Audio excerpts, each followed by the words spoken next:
If there is anything we have learned in the recent past, is that effective leadership matters.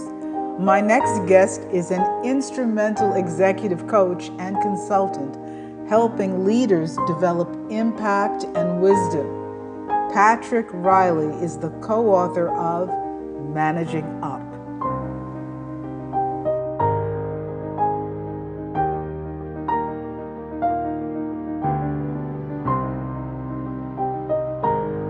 You are watching Profundo TV with host Phyllis Haynes. It's great to have you on the program, Patrick. I am looking forward to talking to you. You're someone who really works on what I consider the biggest challenge in our nation today, which is dealing with leaders in the 21st century. Yes, they've made that possible, haven't they? so, so despite the pandemic and all of it, you're working very hard. Can you tell me, what do you think the challenges are, in your view, for leaders today? Well, obviously, the first thing we would look at is the pandemic, because that's changed a lot of that. And I'm guessing a lot of people have talked about that quite extensively. But my recurring experience with that is that there's three fundamentals that happen with that these days. Number one is that because of the way that people are now working, how do you get a team of people to connect well now when you can't have coffee, you can't go out to lunch, that sort of stuff? And that's something I hear a lot. And the surprising thing about that to me is that I'm not necessarily hearing it from the boss, but the boss is telling me about it from the people on her or his team. So that rings my bell a bit. Second thing is the pandemic, and these are problems that were there before as challenges, but I think they've gotten exemplified, they've grown, they're more salient now. The other two would be, how do I grow the business? Now, clearly there are people like Zoom and Peloton and hardware stores who've profited from the pandemic. But for other people, it's been a tough go, right, to grow their business. The third thing, again, always a challenge if you're in a product business in particular, how do you innovate? How do you get a group of people to build a new product now? Like, for example, we're chatting on Zoom right now. Zoom was developed mostly by people who used to work at WebEx. They took what they learned from that company and they've built something that's now a better product that many of us are using all the time. So those are the generic challenges, if you would. I also think there's a lot of challenge now with managing people of different ages and generation. Given who I work with, which is primarily more senior leaders, what I hear the most about are those Gen Z people. And they can't quite get them to do things in the way they're used to. They don't know how to motivate them, that sort of stuff. So, but I think it's around a range of ages. And then also in a lot of places. Now, I live in the San Francisco Bay Area. And one of the things in and around Silicon Valley is you have an extreme diversity of people. And so sometimes managing the cultural differences is really a big challenge for folks. Someone who, for example, a typical thing is often I work with a lot of technical people who are raised in China and India. And often a cultural value is being humble, even if you're really, really good. And that is the antithesis of what leaders are asked to do in Silicon Valley, which is tell me what a rock star you are, why what you're doing is way better than what anybody else is doing. So those are the basics. Let me see if I think of anything that, two other generic things, Phyllis, I think just we've heard about for long is just the speed of change that we have to deal with, and also the volume of information and the way it grows these days. It's just, even for really, really smart people, that's a lot to keep up with. The last thing I would think about, I'm sorry, you're going to say something.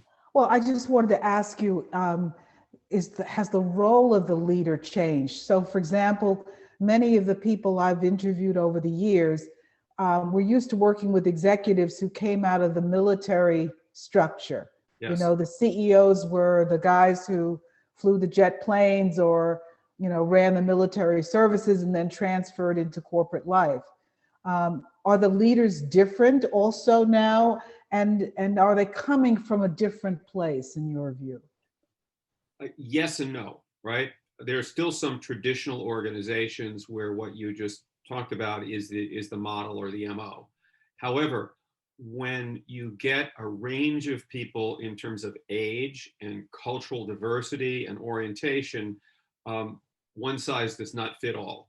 So it requires a leader to be much more flexible in terms of thinking about, how do I engage with her? How do I engage with him? How do I engage with them?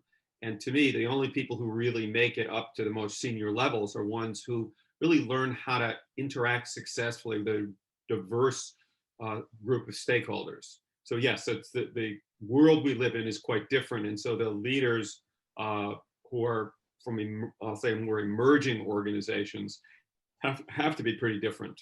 So yes, Yeah. most of the time. There used to be more of a hierarchical structure of leadership where leaders would, talk about what needs to be done. But then there came this idea of management by walking around. I think that was Tom Peters in the old days. So now, given that we're on Zoom, is there a phrase for the kind of leadership we need to do now? It's not hands-on for sure. Well, I think it has to do with a lot of inclusivity. And how do I connect and engage with a wide range of people? Interesting thing, a good old friend of mine, his name is Doug Kirkpatrick. Doug, I refer to him as the king of tomato paste. And the reason I do is that he ended up leaving law school and got a job working for a company in the Central Valley in California. That was the first company to manufacture tomato paste in the United States. Actually didn't manufacture, they are the people who put it together and package it for those that we buy from the store. And that was one of the first real experiments where there were leadership, was almost a totally flat organization, and everyone had the same possibilities, the same ability to make decisions, and they became extremely profitable and very successful company. But not everyone has adopted that, and not everyone is going to go that way. So, but I think there's more and more.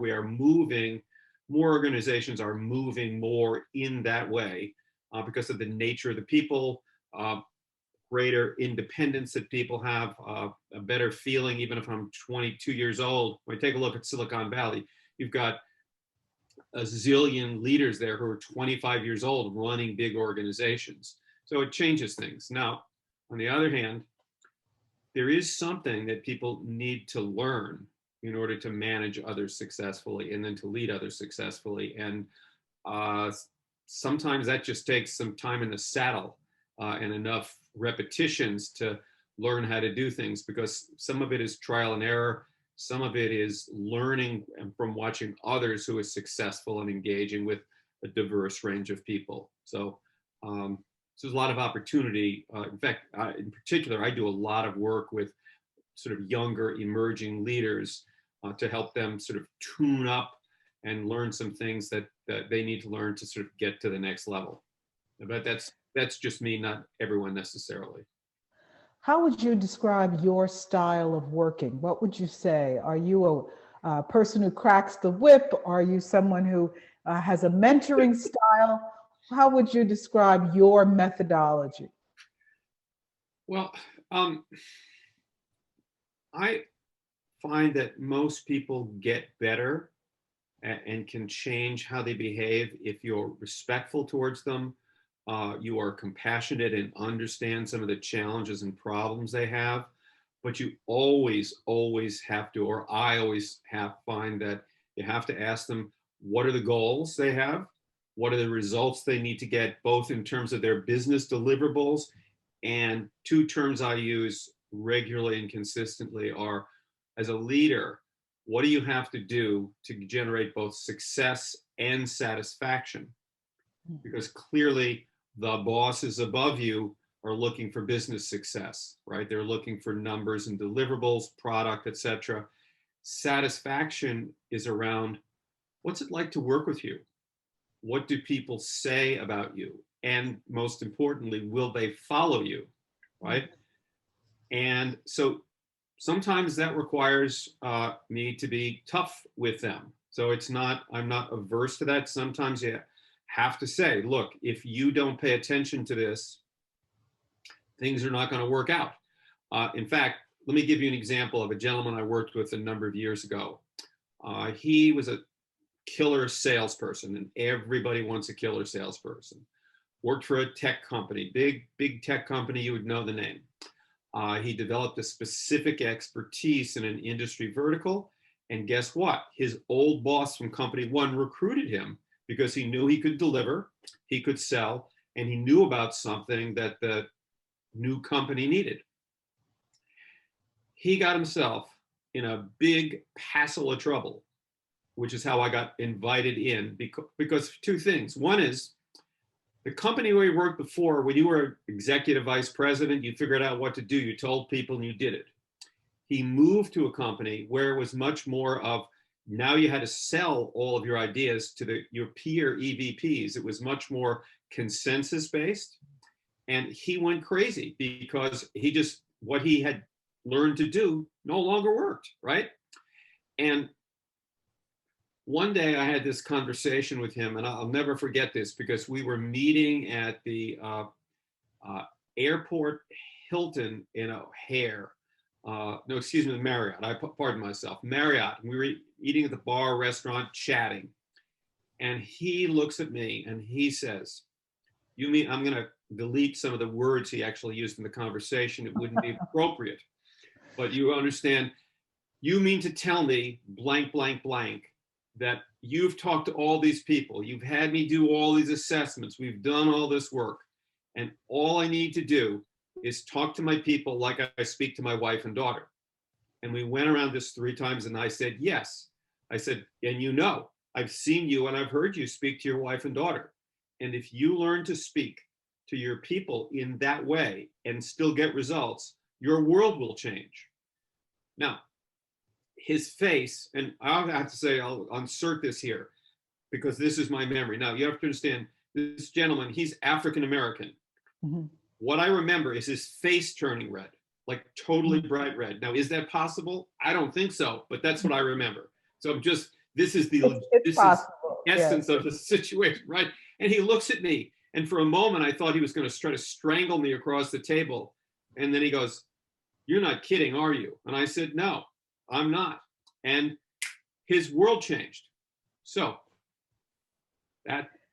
does that answer your question about my style? It does, but that leaves a lot of questions for people who are listening because, we have the Jackie Gleason model of how he spoke to his wife. I don't think you mean that, or the Desi Arnaz model of how he spoke to no, Lucy. I'm sorry. So, thank you for clarifying that. No, he was sweet. He listened. He asked questions, and he was curious. And then, as a result of that, he set clear expectations around what he was going to do and what he expected of them. But it was done in a very respectful manner. So it worked. So thank you for that. But yes. Yeah, I'm glad you cleared that up. Not that model, but yes. So you embedded in your answers is a changing landscape of the workplace. Yes. That there's so much diversity, and I've worked in this field myself. There's so much incredible diversity, not only in terms of ethnicity, but in terms of style and expectations. Yes. So when we get a chance to go back into the office, is that something you want to do? Are you wanting to continue this remote relationship? Some people I've talked to want to keep doing it remotely because they love this, not having to get on an airplane. I have 2 answers to that. One is in a pragmatic sense. I used to spend a lot of my time in a car or sometimes on an airplane. I don't have to do that anymore. So that saves me a lot of time, money, and anguish. It's nothing like having to get to a meeting and you're standing there and the plane's delayed 3 hours, or you get stuck behind a car and what sometimes is a half-hour drive is 2 hours. and after a while, there's only so much productivity you can do on the phone in the car, right? So that's a piece of it. And I find I connect pretty well with people in this way. And I've done a lot of work to do that. I've gotten some training from some people about how to do that. In fact, you actually had me adjust my camera a little bit before we started today, given your background, so people could see a little more of me, right? Right. On the other hand, just like many of my clients, there is something that is just not quite the same when you connect with people this way. There is something about seeing someone live, in person, getting a feel for them that is just better and is more satisfying to most of us, not all of us, but there's something about that that I really enjoy. So, but then it becomes a question of, risk reward and balancing your time and your investments, if you would. So Let's take on a couple of specific problems. sure. There are people right now inside the workplace who lobby for discussing the political environment inside the workplace. Yes. What's your recommendation for leaders who seem backed up against a wall with how much of the outside world should we let into the inside world? Or maybe the question is a little flawed. You can come back at me with that. Well, let me say this. It's a very difficult, delicate question to answer as a starting point. And there is no one answer, one size fits all. You asked me to think about that question before we talked. And as I was reflecting on it, what came into my mind was thinking, in the last couple of years, I've done a lot of work at a big construction company. And I also do a lot of work in biotech companies. And so I thought about the two of them as opposite ends of the continuum in terms of the business that people do and some of the concerns and the constraints that you have in each of those businesses. So the first thing is, what's the business I'm running? That begins to help me think about that. Second thing is, I'm pretty inclined to use with a lot of clients to come up with mental models or constructs to help people think about what they're going to think about in a more structured, organized way, so we're not reinventing the wheel every time. So I was thinking about your question, and the model that came to mind for me was a number of things. One is, think about myself as leader. What are the good behaviors that I want to engage in and display to set an example for the people in my organization? So that's a piece of a way to begin to look at it. Second thing is around, what are the values of our organization, and what do they suggest in terms of us managing politics inside and outside the organization? And what's the culture in our organization? Because different organizations have different values and cultures that run behind the scenes. The third thing that is part of the model I think about this with is something I used to use with my kids, but also use, which is, what is it about conversations that should be public and what should be private, right? And private can be within Slack, with a tool that probably most of your listeners would know about, that we'd use to communicate inside the organization. What becomes public, and what do we talk about outside the organization? And then the last thing that came to mind for me, Phyllis, is really, and I don't know where this came from, but it's really, the physician's credo is around do no harm. So how do you permit people to engage in that kind of discussion, but think about the behaviors, the values, the culture? What do you do publicly? What do you privately? And how do you have discussions about politics inside the organization that doesn't do harm to others within the company and or damage the brand or the reputation of your organization outside in the world? So for me, if I'm sitting and running an organization, I start to think about those things, and that mental model helps me to create the approach that I would work with. And then the last thing I would say is this. I have a tendency to think about things, for some reason, in Venn diagrams. Don't ask me why. And God bless some of my high school math teachers. Okay. Thank you. Just for the listener to understand, the Venn diagram are those things with circles that you see circles intersecting or Yes. overlapping. Those are Venn Right. diagrams. Okay. And so in this context, it's what do we put as private conversation that we keep outside? What is public conversation? And then the definition, if you would, and how I would take the model that I create as the leader of the company is what is it and how do we do it to create a safe, bounded space to talk about these things inside our organization. That's great. I probably would push back a little bit with you today and say, to think of what is private today is different than maybe 10 years ago.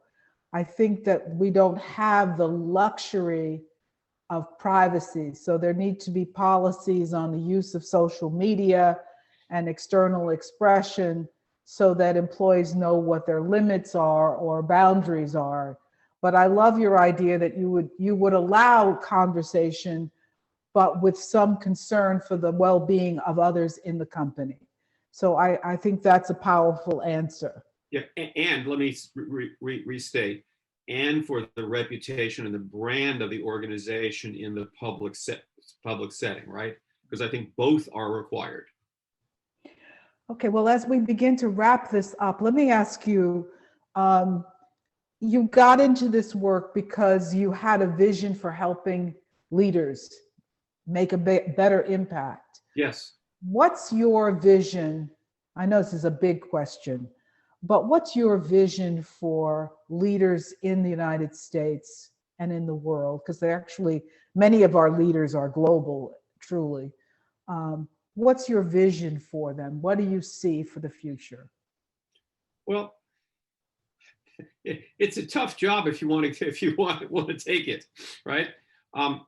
However, those who lead get to make the final choice, and many of us like to be the person. Not everyone does, but many of us like to be the person who gets to make the final choices.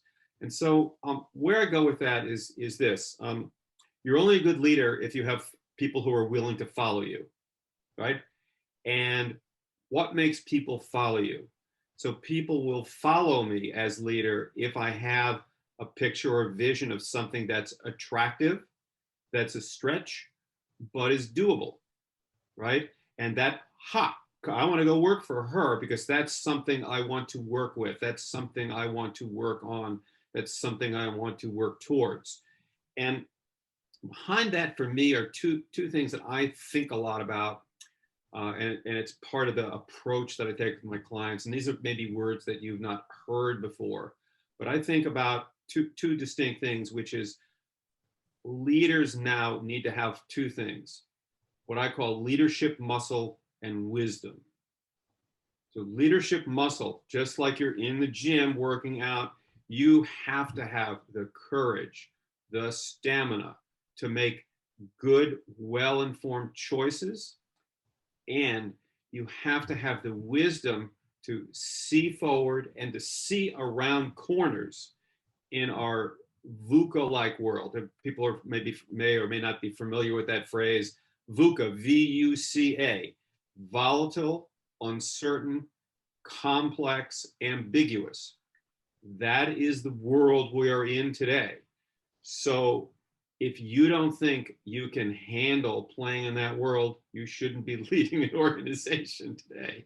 So let's do VUCA one more time. Sure.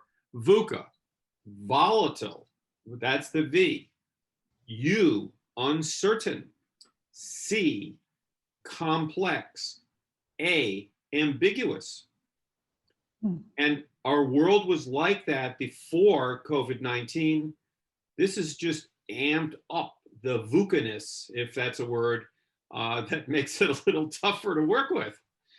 So my picture is, if you want to play in that world, go out and develop your muscle and your wisdom, your leadership muscle, and the wisdom to make informed choices about difficult subjects and have a pretty high batting average. Well, let me say this to you. I can tell you from years of interviewing that there is an enormous isolation and pain that leaders feel at the top. And it's tremendously important for leaders and potential leaders to have a mentor and have access to someone who can guide them through what you now are calling the VUCA. I'm going to keep that. That's wonderful. But who are guiding them through the challenges of the world that they're in. Mm-hmm. So I really thank you. Is there anything you want to add, Patrick? Well, one, thank you very much for inviting me to chat with you. Two, you know, obviously, I love to talk about this subject, and I think it is really important. And the last thing I would say is just for myself and for the leaders that I work with, this is an evolving subject. That it's not a done deal. The packaging is there now, but we'll have to unwrap and keep moving because the world is changing. If you take a look just at the last year and a half, a good friend of mine from Colorado said here's 5 core crises that have occurred in terms of racial issues, politics, pandemic. I can't remember the rest of them off the top of my head. So that's a lot to handle. And so we have to keep developing ourselves to become better leaders and more informed participants on the planet. Climate change, that's the other one. Okay, sorry, I forgot that. It's only climate change and safety inside the organization, because yes. We've had all of these shootings. So those are the 5. I definitely think you're right. So that's what I would add is just, but you know, hey, if you want to be a full player and participant in this game of being a human being, that's part and parcel of what you got to do, right? Nothing's free. Well, thank you so much for your time, Patrick. My pleasure. And there will be a way for people to find you. I know that you're on LinkedIn. That's how I found you. Yes. But also that you come well spoken of by several people I know. So thank you so much for your time. Well, thank you for having me. It was a pleasure to chat with you.